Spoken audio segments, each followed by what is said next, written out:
Hey, what's up, guys? It's Showtime. Showtime Shred Fitness over here. Stop that. Stop it. Size, growth, whoosh. Get big. All right. So, I don't know what you guys are thinking about, all this crazy stuff. Quarantine, riots, fucking killer mosquitoes, killer bees, all this revelation stuff that's coming out, one after the other, right? Quarantine, riots, right? Police brutality, and what else we got going? Riots and fucking people breaking shit for no reason, racism, this type of thing. So I just wanted to break it down, though. Don't get too caught up in this whole emotion thing. Even the whole Black Lives Matter thing that's supposed to be a government program that the government started and funded and all this stuff. I don't know if Democrats are behind it, Republicans. I don't know. I don't know who's behind what. I don't know who set up the whole shebang for all this stuff, but it's been getting crazy. But I just want to put out there before you guys go hating on cops and all this stuff, because that's bullshit too. Okay, there were police officers, right? I posted some videos, some posts about this various times. Okay, the guy breaks the law, right? It's a punk, right? Depends on the law, right? Somebody breaks the law because they take drugs or whatever. As long as they're not selling the kids or whatever, who cares, right? Personal power and choice. I say freedom of speech, freedom of, whatever guns you want to own, right? Second Amendment right, and some right to self-medicate. Sound fair enough? You break any laws, you gotta pay the consequences. You can't say the drugs made me do it, the alcohol made me do it, the cigarettes made me do it, the marijuana made me do it, right? It's bullshit. So, if you go into harder drugs yet, heroin, meth, cocaine, whatever else, which pales in comparison. There's more people have rages on alcohol and other types of drugs than they do on anabolic steroids. Come on now. We got several million people, or billion people possibly in the world, billions in the world for sure, and millions or maybe even billions in the United States, right? You'd be amazed how many people come up to me, hey, I'm on Tren, I'm on this, I'm on that, Suster, I'm Debo, and they're little guys. Well, how long you been on it? Well, maybe they've only been on it a couple of days, right? Oh, a couple of years. It's like, really? You sure about that? I was working out for you. I don't think you're taking the right stuff. If you are, I don't think you're doing the right training. You're not eating enough. There's something wrong, right? But you'd be amazed, like 50 to 75, 80, maybe even more percent.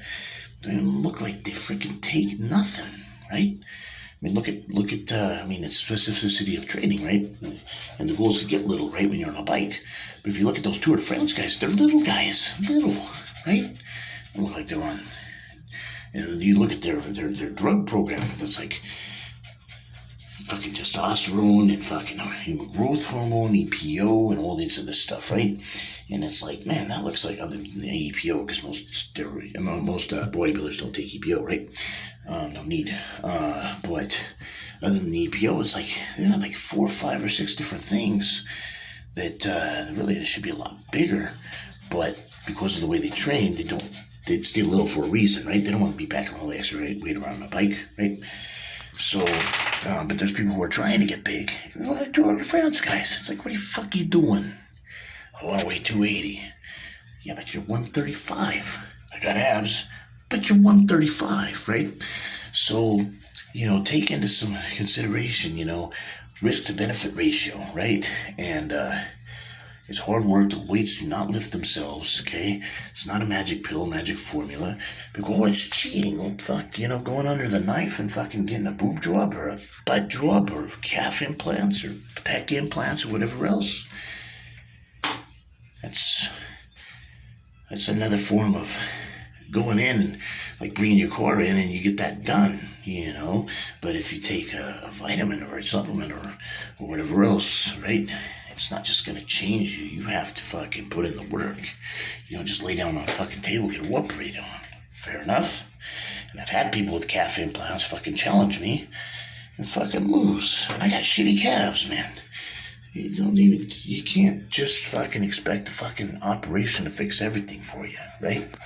There's no magic pill. You got to put in the work. If you want a superior physique, you got to put in the work. Quit listening to the media that tells you you're gonna fucking be a Mr. Olympia champion on one thing, one cycle, and then you're a fucking champion or making millions of dollars in the pros. It's all bullshit, right? That's a thing that pros take when they're already pros, right? Not fucking trying to make it up the ranks, because you do that shit by the time you're a shooting star. You get up there and then fucking crash and burn, right? You don't take that shit when you're a kid, right? You need to learn the fundamentals. You need to learn the mental game about it, right? That's not for kids. It's not a kid's game, right? The mind gets strong, the foundation, you get that whole system, and you put on natural muscle and a lot of it, right? And then you can make that decision as an adult, and you probably won't even need it at that point unless you're a professional athlete until you're like 40 or 50, stupid old man like me. And then your tests and HGH levels will be way in the toilet, and then you'll need them at that point, right? It's personal power choice still. If your test levels are down, GH levels are down, you don't believe in it, then don't take it, right? And look at the risk-to-benefit ratios, whether you decide to do it or not. Make your own decision and be happy with it. Don't bitch, right? And don't be proud if you look like shit either, and the way you talk shit about other people. I've seen people come in 100% natural, and they've got these little 11-inch arms, and they've been training for like 10 years, and they're like, each time all natural. It's like, you're like, fucking better be fucking all natural, no shit, right? It's pretty obvious. And then you get other studs in there that people just swear. And that's a guy who's gotta be fucking Ben Matheson, perfect example, right? People finally just going, he's got to be on something. He's got 21 and 22-inch arms and all this stuff, and he's 700 deadlift, 750 deadlift, 500 bench, and but he's all natural. And so finally, Paul Roach got it right. He's like, listen, motherfucker, shut your fucking mouths. Yeah, he ain't natural. You're right. He ain't natural at all. He's super fucking natural, so shut the fuck up. He still ain't doing the juice, right? I mean, only with the oranges, and only off season, because when he gets chiseled and he chops up, he ain't on nothing, right? He ain't on no anabolic steroids whatsoever, and he'll still go up in those shows like Andre Gallo does, and still take first, second, third place. Usually first, and no drugs, right? Now, does the best athlete usually win, whether they're on drugs or not? Fuck yeah, that's why I keep telling you, you take all the drugs out of the sport, you're still gonna have the same fucking winners, right? Now, you take the top drug guys in the world against the top natural guys in the world, it's not fair, right? It's not fair. You guys fucking taking juice, don't be like fucking one of my buddies is fucking, what'd you drop out of the show for? You were looking really good and blah, blah, blah. He's like, oh man. And this was the Northwest Natural guys. This was the fucking NPC natural show, right? Not even a national qualifier, right? Because in the NPC we don't have a national federation for nationals, right? So he's like, yeah, man, I had to drop out of the show because I didn't have enough anabolic steroids. I only had some DECA and just a little bit of test. And I didn't have any tren or any clenbuterol and thyroid. And it's like, dude, you ain't supposed to be taking that for this one, right? And Chad Martin's Federation, you got people coming in there, and you got a guy positive for 8 things. I looked at the list. It's like there was like fucking Trenbolone he was taking fucking the generic name for Anavor. He was taking fucking Winnie V. He was taking, I think it was just regular test. I'm not sure. I'm not sure if that popped up in his system or not, which wouldn't make sense. He's supposed to be off of that 4 or 5 weeks out, but whatever. And then by then it shouldn't be in your system anymore after a month anyways. So I don't know why he popped positive for that. Right, knucklehead. Didn't look like he was holding any water though, so he did his diet right. Looked great. I mean, I'm not saying his physique didn't look good, but why is he not against me? Why is he not against other guys in the NPC? Why is he going to trying to take the natural trophies away? And so this guy fucking comes in, I think he places like first, and then so he goes up on the fucking podium, right? He gets to take the fucking trophy home, right? So yeah, they yank his title and shit. He ain't a pro no more, right? He lost his place, he lost everything. But at the same time, guys, it's like this is the natural federation. They're very strict about it, and you're gonna take 8 things. The fuck is wrong? Get the fuck out of here. You know, it's disrespectful. It's taking all the honor and the integrity and the loyalty out of the sport of bodybuilding. That's why we're better than these other sports that fucking have one federation, NFL, MLB, or NBA. These guys are taking GH and tests and everything, not because they're bad athletes. They're great athletes, not because they're cheating, but because they don't want to compete at a disadvantage. And I'll tell you right now, if I was in the NFL or any of those other sports, fucking golfers and tennis players take peds, okay? Just letting you know, so don't be stupid and don't judge, right? With a fucking cigarette in one hand and a fucking beer in the other. Shame on you, right? So these guys are taking stuff because they're making millions of dollars in the pros. I would do the same fucking thing. If Joe and Jim and Bill and Bob are going to be taking stuff and 90% or 80%, I don't care if it's 50%. 50% of the athletes I got to go up against when they're on gear and I ain't on nothing? Are you fucking kidding me? Sign me up, motherfuckers. I'm making the fucking millions of dollars over here. I want to be in the fucking Hall of Fame, right? And don't think for one motherfucking second that by taking those things is going to get you there. You got to have it in you anyways, to where you could be the hair of an ant's ass from being the best of the best of the best, right? Like Armstrong, he was a champion way before he took shit. And then he was working, when he was representing the Postal Service, right? And then he goes across, oceans, right? Him and his guys. And he's getting thumped on kinda, but he's still top 10, top 15, top 20, this and that. He's still doing real good for going against those freaks. But the difference between them and him was that he wasn't on the gear. Well, he got on the gear with fucking 7 titles, right? Did phenomenally. He did very well at fucking beating all the tests, and all this other stuff. Remember, he wasn't cheating because all these other guys, the majority of them were on stuff too. So you can't say, oh, poor fucking 2nd, 3rd, and 4th place. And they stripped his titles, people just bumped up and they were still on gear, they just didn't get caught. He went a long time without getting caught, and then finally they caught him because of fucking snitch, right? And shame on you snitches, keep your fucking mouth shut. If you're gonna be doing this stuff too, and you get caught, don't say, well, he's taking it too. Shut the fuck up. You can say other people take it, right? So that you're justified in articulating and doing it, because too many dumbasses, when you get popped, they think that you were the only fun motherfucker that took anything, right? Just like they fucking looked down on poor Ben Johnson, or whatever his name was, that beat Carl Lewis in the, I believe, 84 Olympic Games, right? And it was in Los Angeles with the Americans. It was just like when Putin set his stuff up. Like, motherfuckers ain't coming over here and winning our fucking medals, right? Well, we're hosting it. We're winning, right? This is our house, right? So Los Angeles did the same thing. So when Ben Johnson won, hey, look, he's positive for Winnie V. I'm sure he was, right? And most of those guys want something. He's good at beating the test. So poor Carl Lewis, he gets popped too, right? For something, I don't know what it was, but it was a pad, right? He got for anabolic steroids. So his A sample's positive. They're like, where's the B sample?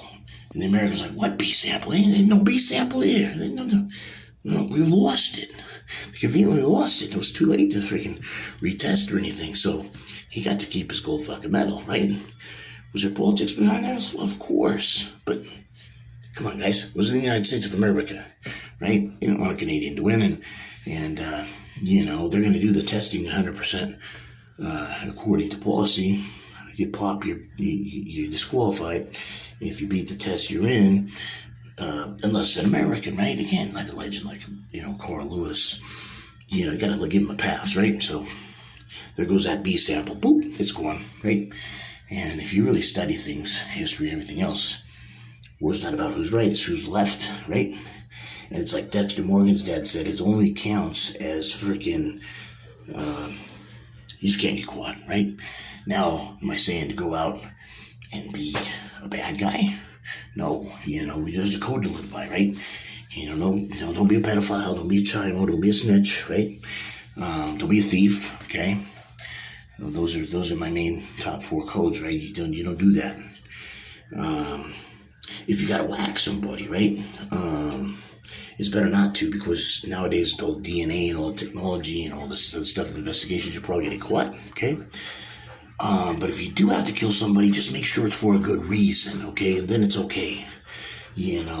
Sometimes people deserve to die, fair enough. And sometimes you give a pass. It depends on what their offense is, okay? And I'm not encouraging you to do that by any means, for entertainment only, number 1. But number 2, a lot of people think that, so-and-so needs to die and you don't get no pass and all this.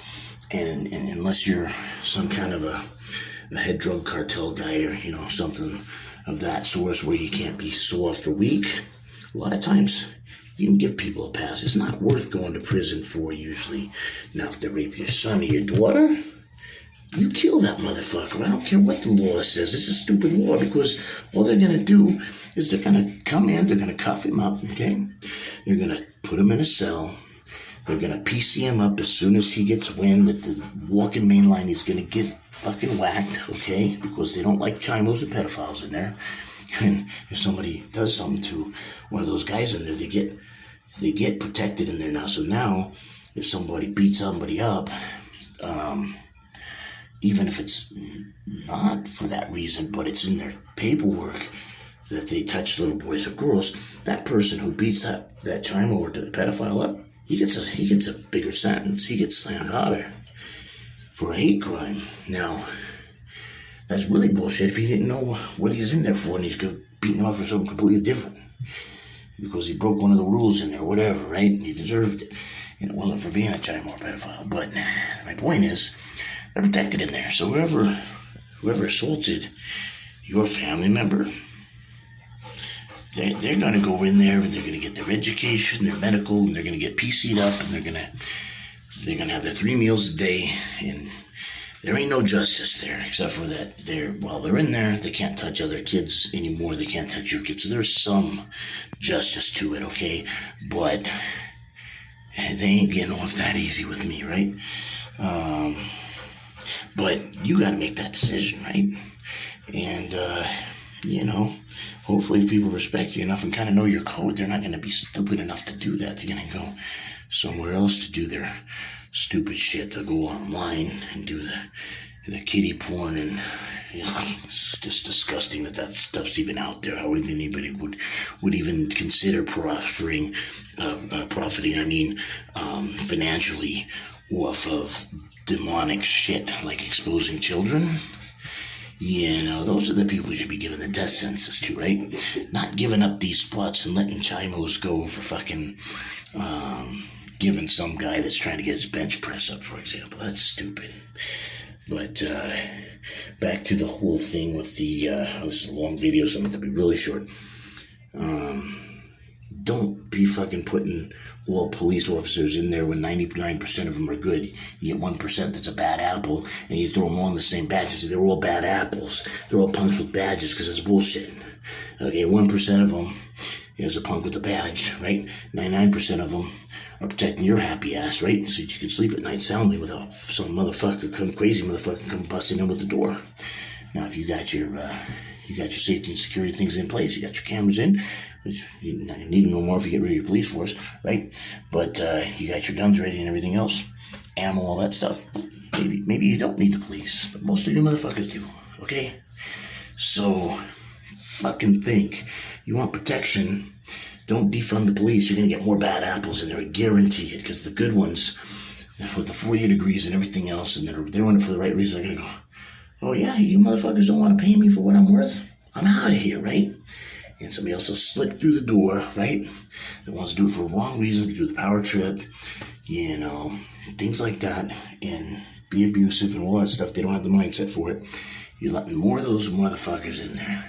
Yeah, up the training. You keep You keep pounding the really good training so that they use policies and procedures, and just remind them that they're going to get slammed if they do something stupid. And that's it, man. And you just do they do a better job than you guys think. They go through at least 4 different psych texts and everything else. It's hard enough to get out of the prison right now, okay? And, it's even harder for those guys, because I was fucking helping some of those guys train so they could pass their PT test, okay? But some of them had a hard time just passing their interviews and their, and just getting through that whole fucking thing, right? It's harder than people think. It ain't just, we need cops and ta-da, I'll sign up. It's not like that. What happens is when motherfuckers, it's like, what the hell they hire that person for? Because they seemed like a golden boy through the process, right? And they slip through the cracks. It's good manipulators sometimes, right? You get the same thing on the other side with the inmates that go through parole. Some of them, they seem like they're really changing their life around. They go out and the recidivism, or whatever the fuck it's called, is redonk. They're back in jail in 24 to 48 hours. And other guys or gals will get out there and they'll grind, and then sometimes they think they're gonna flip right back in here, right? But they do a 180 and they fucking prosper out there. And with a felony charge, it's hard to do. So you should commend those people who really change their lives around, because not a lot of felony friendly jobs, and a lot of people aren't giving them a hand up. They're kicking them when they're down. And some of them for good reason. I mean, some of them done some heinous things, or some of them just have they're really nice people. They're just brain dead, and they just do mistake after mistake after mistake, and they keep ending up in there because they're knuckleheads, right? And making stupid decisions, but never hurting anybody. They're just kind of ding-dongs, right? But then all of a sudden, they're shopping up, and all of a sudden, they do the right things, and they have good lives, make decent money, and raise a family, and you'd have never known they were felons, ever. So don't just judge a book by its cover over here, okay? But be careful, too, because there's master manipulators out there, too. But they're on both sides of the law, and so when they slip through, fucking this guy, though, did the whole George Floyd thing. He's probably had 17 complaints, guys. This is what Ronnie Coleman was saying. You would think that they would be putting him on a desk job or running him the fuck out of there, right? Not fucking keep sending him out in the streets if he keeps fucking up like that. That's too many complaints, Ronnie Coleman said in his precinct, you get 2-3 guys. 2-3 complaints, you're done. You go on, you're out of there. And this really should be out. It should be, Complaint or two, you get some bullshit complaints, right? Sometimes, as much as people complain about co-ops, sometimes they can see 3, 4, 5, passes, just because people make shit up on you. They will. It's not as puff and fluff as you all think. But all right, it's been Showtime. Showtime Shred Fitness over here. Size, growth, whoosh, get big over here. All right.